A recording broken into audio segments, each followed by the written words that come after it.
Hi.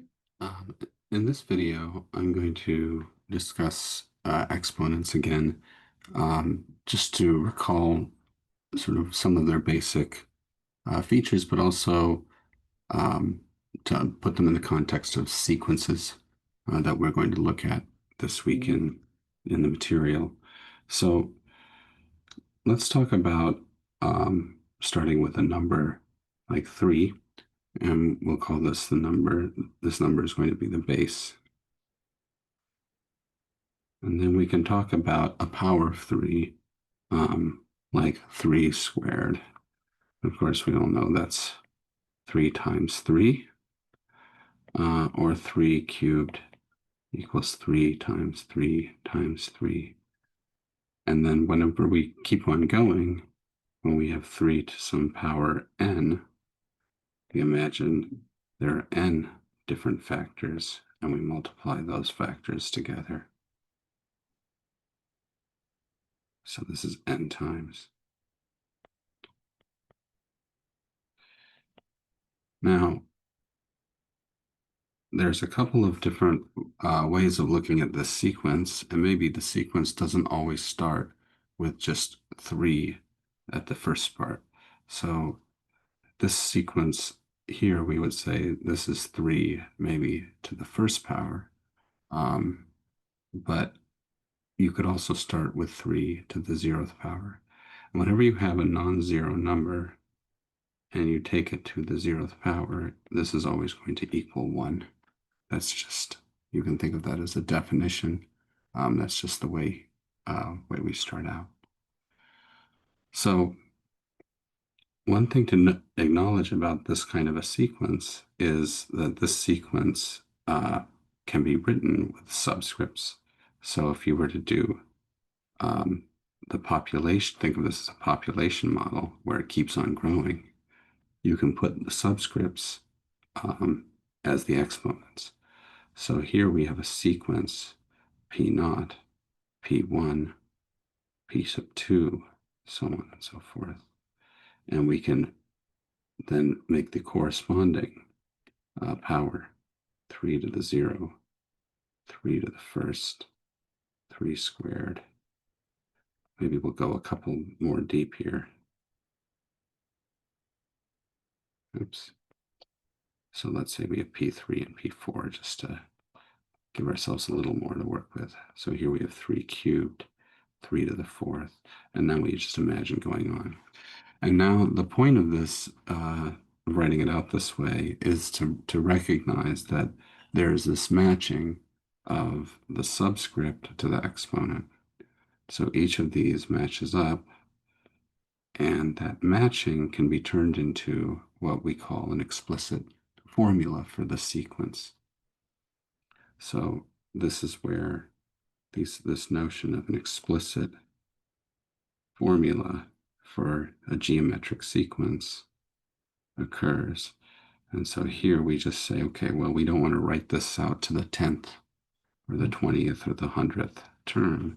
We just want a formula, and that formula will look like that.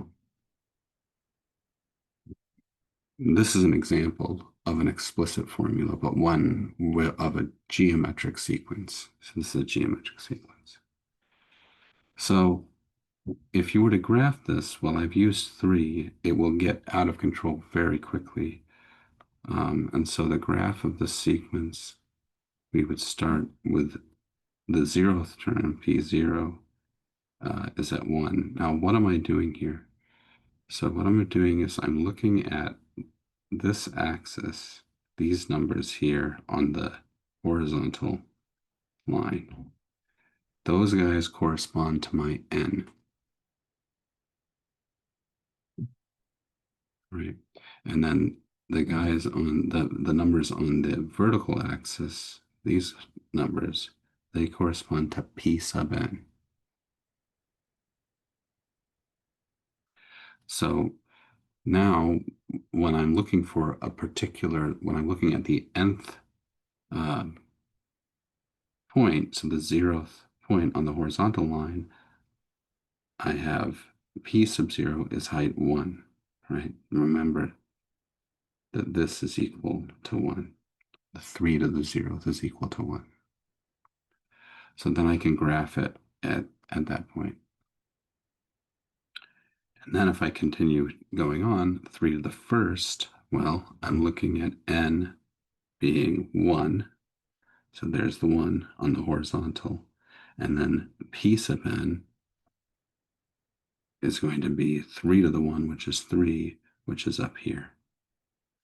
So I'm kind of moving up to the p sub n value over 1. That's 3.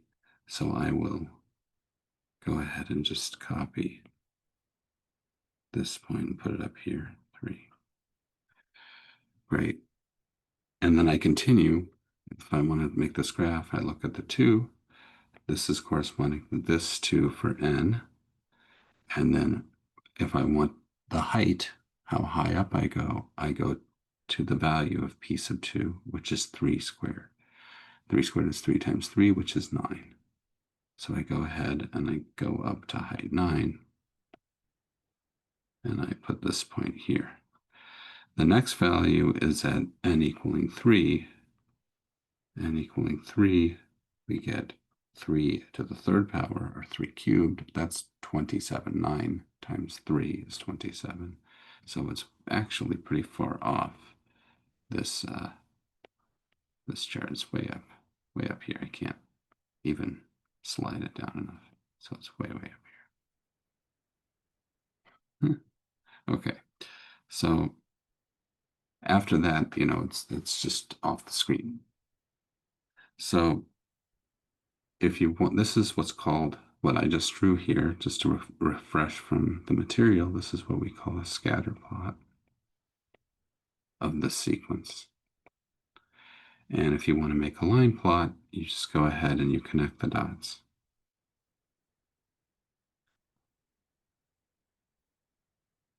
But there are not that many dots to connect here, but it would get pretty crazy. So this is going to be a line plot if we connect dots. Okay, so this is the idea of an exponential sequence. Now you can put different bases in besides 3. You will, if it's greater than 1, the value you put in, you will get a picture that grows exponentially. So let me just say that. So if the base is greater than 1,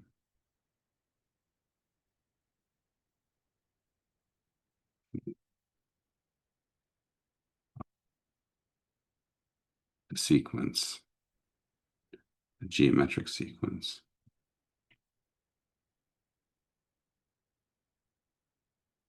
will have exponential growth.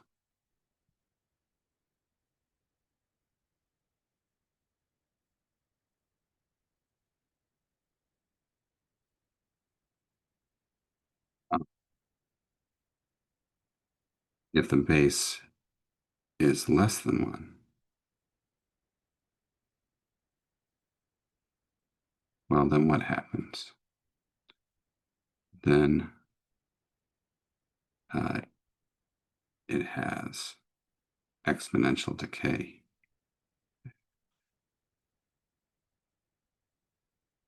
So let's take a look at what that looks like. So again, base here we could take as, say, let's say 1/4. Then what is our sequence going to be? So now I want to just start with the explicit formula, and we'll see what we're going to have. So p sub n is 1/4 to the nth power. Okay, so that means that p sub 0 is 1. Again, anything to the 0th power is, well, let's not skip steps. We'll say p sub 0 is 1/4 to the 0th power. That's 1. Any non-zero number to the 0th power is 1. P sub 1 is equal to 1/4 to the 1 is equal to 1/4. P sub 2 equals 1/4 squared, which equals 1/16. And P sub 3 equals 1/4 cubed, which equals 1/16 times 1/4, which is, let's just recall this is, we just multiply the denominators and we get 1/64. And it keeps on growing, 1/128, sorry, 256, and so on and so forth. So yeah, so we keep on going down. But yeah, you can see that the next one are that the sequence rapidly is getting smaller, right? We have 1/4, 1/16, 1/64. We're rapidly getting smaller. And the picture here, I'll just sketch the picture, is going to look something like this, where you have two axes like that. So it will get very small very quickly. Get exponential decay.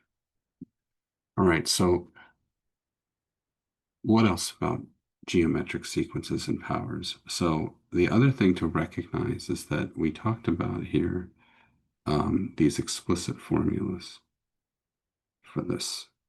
And so we get some explicit formula when the base is 3. We started out with an explicit formula when the base is 1/4. And of course, you can put any kind of base in there that you like, and you can multiply by a number as well. So this is another explicit formula.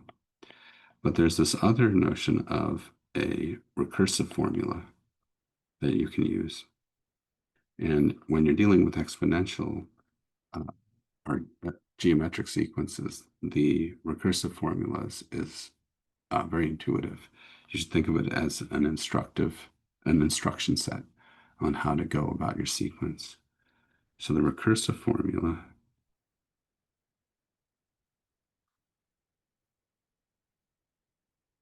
for a geometric sequence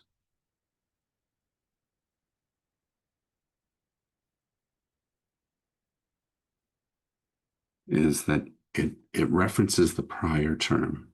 So if you're looking to find the nth term, right, then you'll take the prior term, say p sub n minus 1, and you multiply it by this common ratio. So you multiply this by some term r. So now r is the base here. This is the common ratio.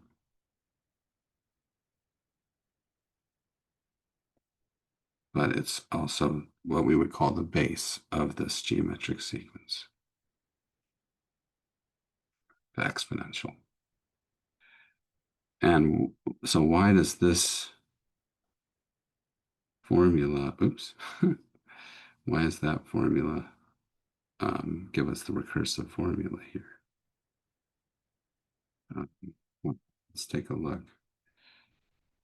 So let's take a look at the previous sequence we just had, this base 3 sequence.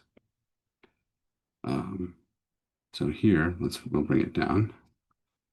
We have this sequence.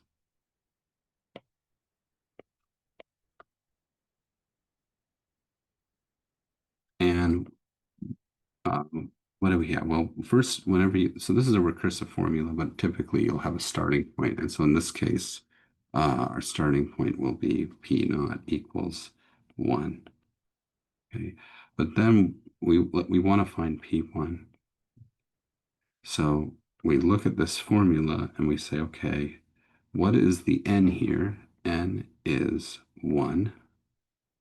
And then what is the r here? R is going to be 3.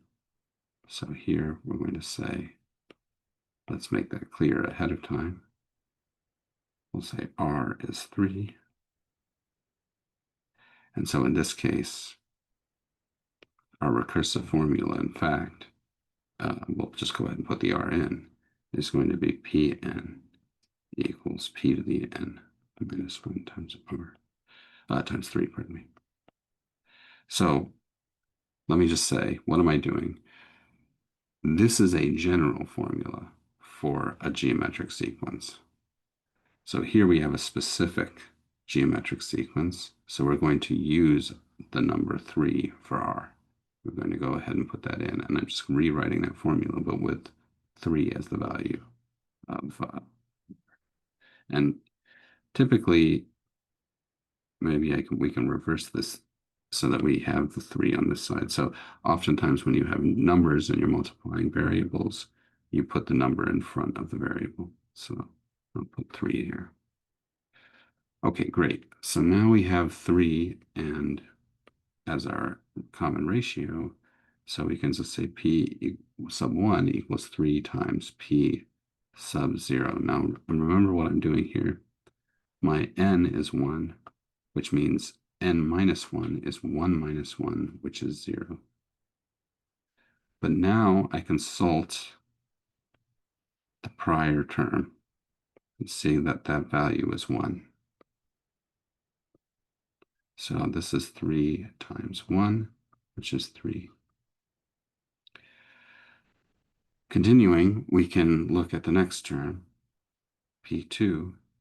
And again, I'm going to use this recursive formula. N is 2, n minus 1 is 1, and I get 3 times P sub 1. But I can then consult my prior term, P sub 1, that's 3, so I get 3 times 3, which is the way. So there's a lot of equalities here, so maybe we can clarify this a little bit by not writing it out this way, but by writing it like this. But the key thing that you're doing with a recursive formula, which is a little different than an explicit formula, is you're looking backwards one term or sometimes a couple of terms, depending on the type of problem you're dealing with. But you're finding this term by consulting this term. Here you found this term by consulting this term. And if we wanted to go one more, P3, we would write this is 3 times P2.